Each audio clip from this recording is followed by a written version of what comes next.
Hey everybody, welcome back to my channel. This is me, Candace, and today we're going to talk about the 4 countries that are the absolute worst for marriage-minded Black women to date in. Let's get into it. But first, I need a sip of my Turkish tea. Okay, I'm ready. Okay, so as y'all know, I have lived abroad now for going on 8 years, and one of my main motivations for moving abroad was to expand or increase my romantic options and potentiality because I am a marriage-minded Black woman. And so I've dated in a number of countries, and there are some things that I have found true, just to be, generally true. And just for the record, we will be generalizing here. Like, I'm definitely generalizing. This doesn't mean this is the rule everywhere. This doesn't mean that there are exceptions to the rules, but I think I kind of nailed it. Number 4 on my list is France. Okay, so France, I feel like, even though it is like this, especially like Paris, and I'm specifically talking about Paris, like, even though it's like, the city of love and lights and all this stuff, like, and it's known for the romance, I feel like the men there are just a lot more fickle, and it's really difficult to truly date seriously there. And then on top of that, they do have a culture of 50-50. The men are feminists. And when I say feminist, I don't want anybody to come for me in the comments like I mean it as a bad thing. I understand by definition what that means, but if you're more traditional minded and you're more marriage minded, you don't want to be going out with a man who's going to be talking about splitting like a cup of coffee with you. You know what I'm saying? And that goes to my next point. Like, I find that a lot of the men there just want to do like things like coffee dates and things like that, which is, I guess what I've learned is from culture to culture that is acceptable. And in France, that is an acceptable first date, going out for a cup of coffee. But I'm like, dang, if we're going to go out for a cup of coffee, like, you're not going to pay for the coffee. Like, you're that darn cheap. And I just got a problem with that. I'm not going to lie. I really do have a problem with that, because for me, a man inviting you out, and for me, it really doesn't matter who the invitation is coming from, but usually it's coming from the man. So, you're going to ask me out for a cup of coffee, and then we're just going to split the cup of coffee. Is just like weird. But this extends past coffee in their culture. So you're going to be expected to split almost everything all the time. And I just don't feel like the men are that serious there. Now, with all of that being said, do I know some Black women who have gotten married? Absolutely, I do. Especially those who are dating the Afro-European Frenchmen that live there, that are from the French-speaking Caribbean, like Haitians, those from Martinique, Guadeloupe, etc. Like, they're all there. Even like French-speaking Africa. I find that those women who, those Black women who date those men tend to get coupled up. But in general, I just find it like a no-go if you are really like intentional, like, I really want to get married, and I don't want to spend like, forever trying to, date and, get a proposal. So let's go into the next one. Number 3 on my list of worst places for Black women to date is Spain. And I'm living in Spain, y'all. But you know what? I'm going to be honest with y'all. When I decided to move to Spain, I knew for a fact my relationship, my love life was going to take a L. And that's simply because I do not feel like Spanish men in general find Black women attractive or like Black women. Are there some who do?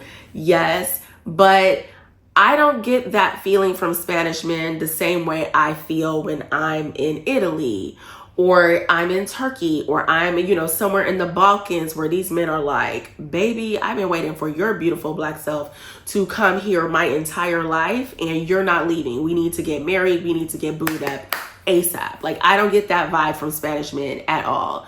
And while I'm saying this, of course, again, yes, I do know some Black women who are partnered with Spanish men and they are happy, but I'm talking about like the general vibe. Also, in Spain, they do the whole 50-50 splitting bills. That's a normal part of the culture. Most of the men grow up seeing this emulated in their households where their parents are splitting bills. Everything is about, that level of equality in the society. So, going on dates and paying. And like, I have one friend, she's Spanish, and she's very much like that. Like, I was just like, girl, we're not the same in this area. She's like, I pay my part and I don't mind paying for my date. And I was like, well, girl, you go. Okay, I'm like, you go ahead then, girl. You do that. And she feels really uncomfortable when a man wants to pay for everything. She does not like that. So I just feel like truly, like, it's just not that place, because you want to be, to me, you want to be in an environment where you truly feel desirable. And I feel like also here that the men don't approach women. So men don't really approach women like that. In this culture, it's the women who initiate contact, conversation with a man. And so I don't know. I think for me that I am more traditional, and for me that I am a woman that's shy. So if you're like me, like, you would never just walk up to a man and just like, oh, hey, hola, ¿qué tal? Like, oh my God. Like, I'm just too shy of a woman. Like, I prefer for a man to come and make contact with me. And I am flirtatious, don't get me wrong. Like, I'll flirt when a man, if there's that good energy and things like that. I'm not prudish, but, at the same time, I would never really just start approaching a man. And so it feels really uncomfortable and unnatural for me to do that. So I just feel like it's a no-go for, for marriage-minded Black women. Like, it's just not there. Like, I walk outside, and I'm not saying this because I don't want nobody to say, oh, you just think you all that and you just want attention. It's not that. It's just like, you notice things. When I go outside, I don't really see the same level of attention from Spanish men. You might get like a few looks, and I mean, granted, I'm older. I know I'm older, but I think mama still got it. You know what I'm saying? I think mama still got it, even though I'm older. So I don't know. Like, I just feel like, yeah, it's a no-go. So let's get to the next country. So the next country is not really a country. It is a continent. And I'm going to say Latin America in general. And the reason why I say Latin America in general is because of anti-Blackness. Really, the anti-Blackness and and also, yeah, the anti-Blackness is a huge part of it. Like, I dated Latinos for years. For actually I want to say like the first half of my adult life was nothing but Latinos. And so I learned a lot about Latin culture in general. Now, my ex-husband has since passed away.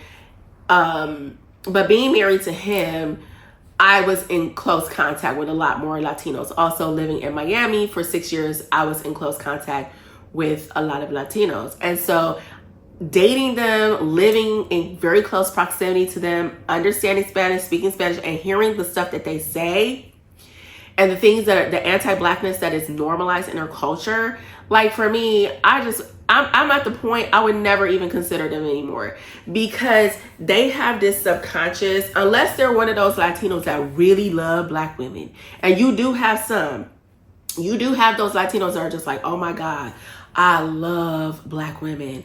Like, that is my preference. I love them, and I love them dark skinned. You got those. They are in the minority, but you have them there. But unless they're like that minority group of Latinos, for me, it's a hard pass, because you are always on some level going to have to deal with some kind of anti-Blackness comments, and almost like he's doing you a favor for dating your Black behind, like, it's like that vibe. And honestly, I ain't got time for that. Not at this big age. I really don't. And so, like I said, once again, I do know Black women who are married to Latinos and they are happy. But would I personally go there as a marriage-minded Black woman? No.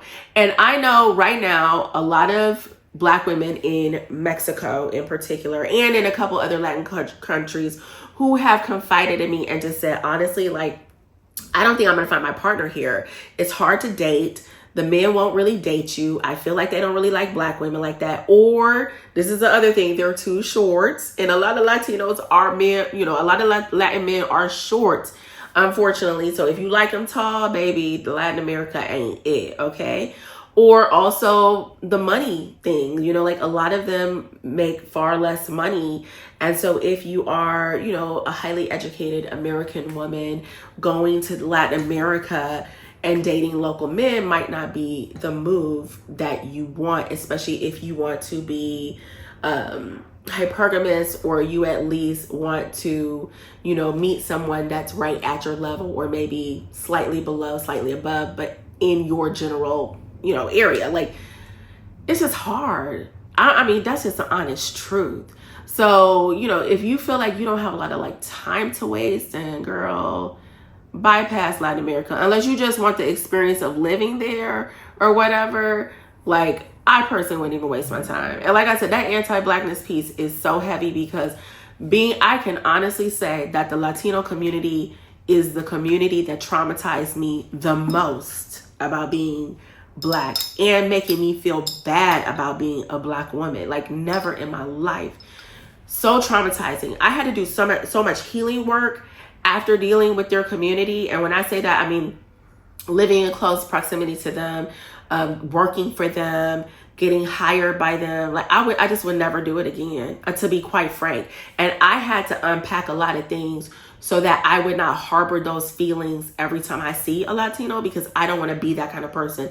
I truly want to be the kind of person that judges people based on the content of their individual character and not their nationality, the color of their skin, or where they come from. So I had to unpack a lot of that before I could start socializing again. And I'm being honest with you. And it's not because I was like that. It's because of the things that I experienced and the things that were done to me that I was like, these people are on something way different.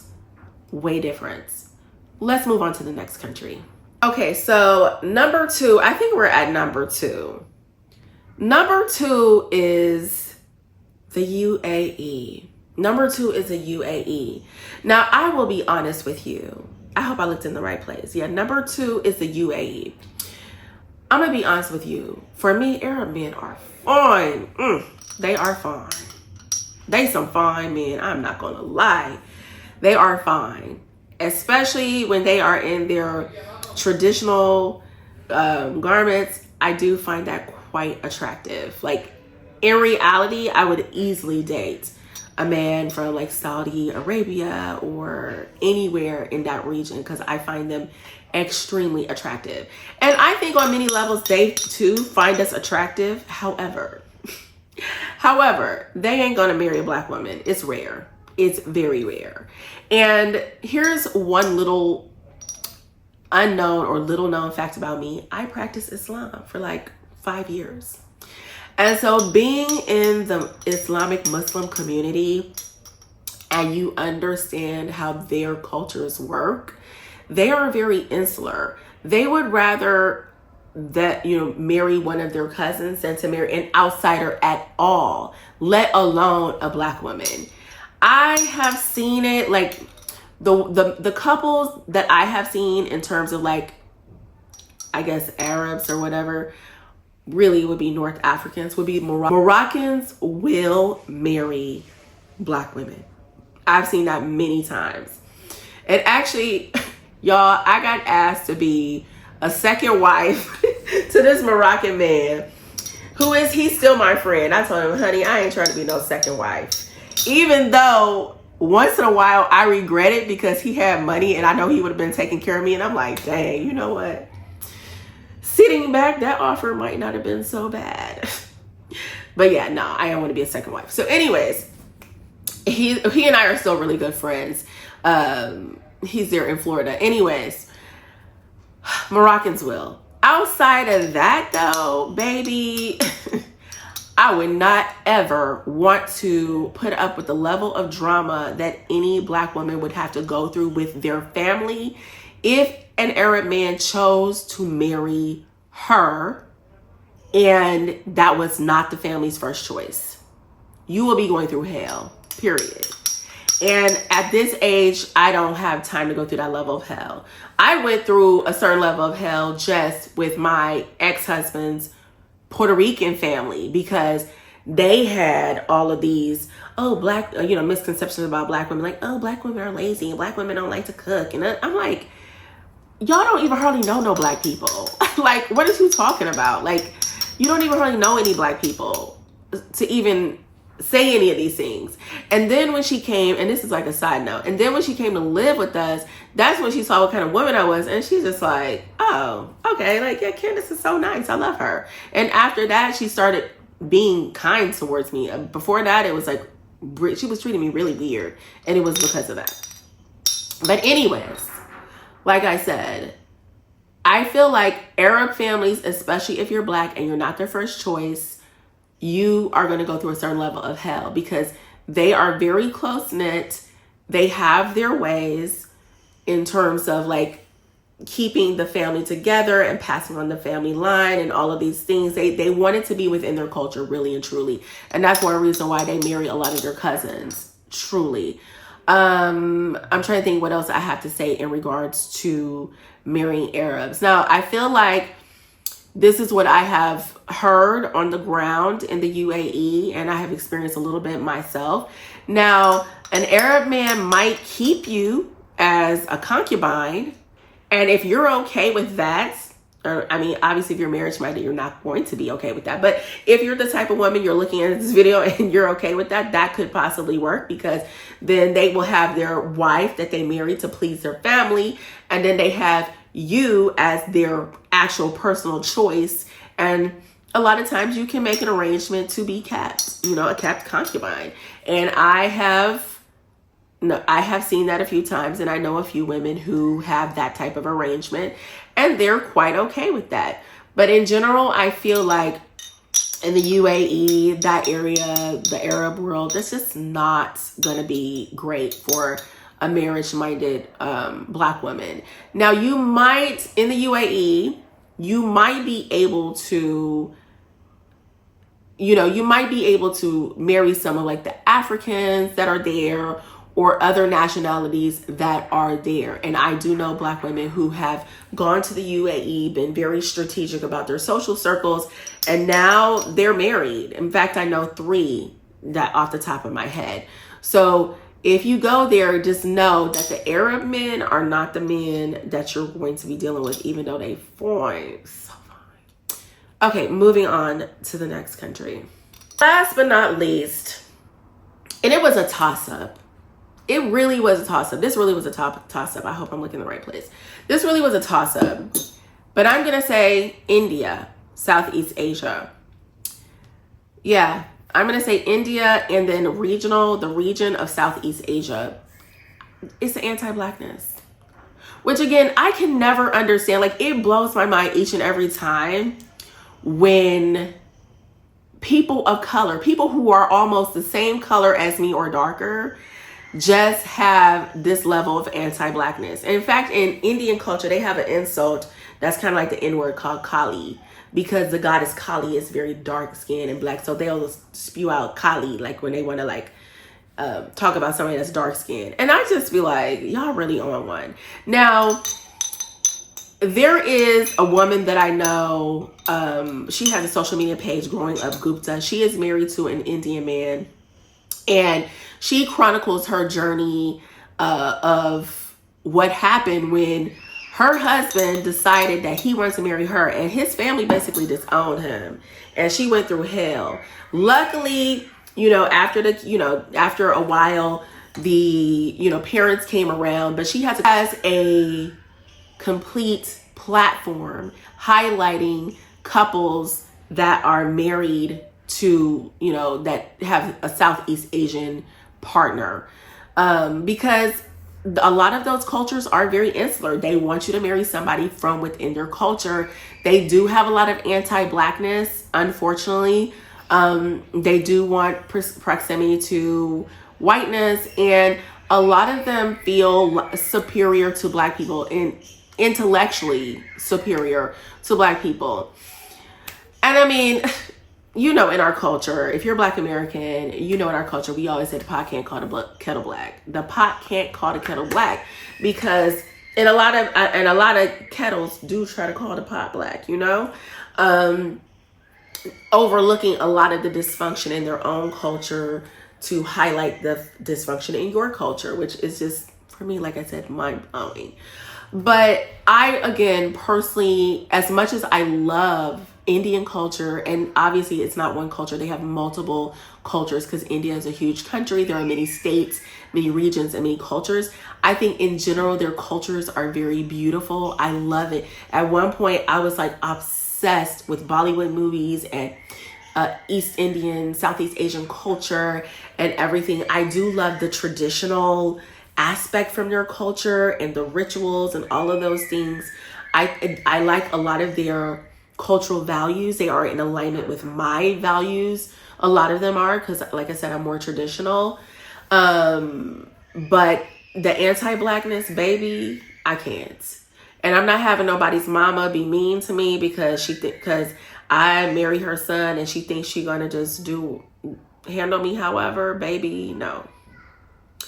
So that would not work. I'm not sure how it works maybe with older men who have already been married and then want to get remarried. That might be a different situation. But like I said, their community is quite insular. And so if you step out of the bounds of their culture or cultural norms, a lot of times that could have repercussions that could affect you, like business wise, or like I said, being shunned by your family and getting cut off from family connections. And that, I understand, that could be a hard choice for a man from that culture to make. I understand.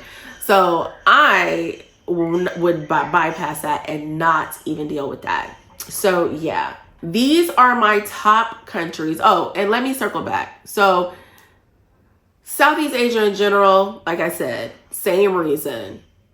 The anti-blackness, they're very insular, ain't really rocking with black women. Are there some exceptions to the rules? Of course, there always are. But for me, I never ever give advice based off exceptions to the rules. I'm going to give it to you real. I'm going to give it to you based off of not only my personal experience, but the experiences of women that I talk to all around the world.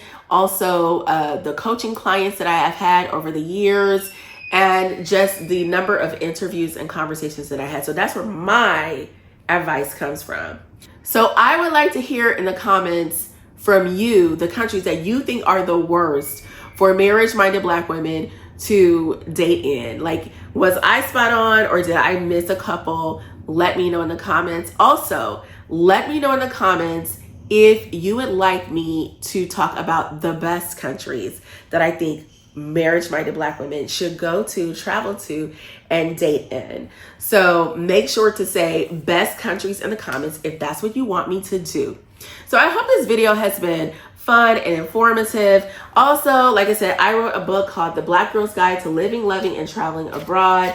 It is jam-packed full of advice on everything about living, loving, and traveling abroad, including like leveling up, changing your mindset, where to date, the realities of dating as a black woman, and just really how to strategize. Because I feel like if you're a black woman living abroad, you really have to understand how real life works. Okay? You do. Especially coming out of the States, you have to change your mindset and you have to understand how real life works. And you have to learn how to strategize in order to make things work for you and to live your best life and just simply thrive. Anyways, make sure to subscribe to my channel. If you've made it this far, like, yeah, I deserve you to go ahead and hit that subscribe button, hit that thumbs up button, and then make sure that you are just engaging with this video and let me know what else you want me to talk about next. All right, take care. Ciao.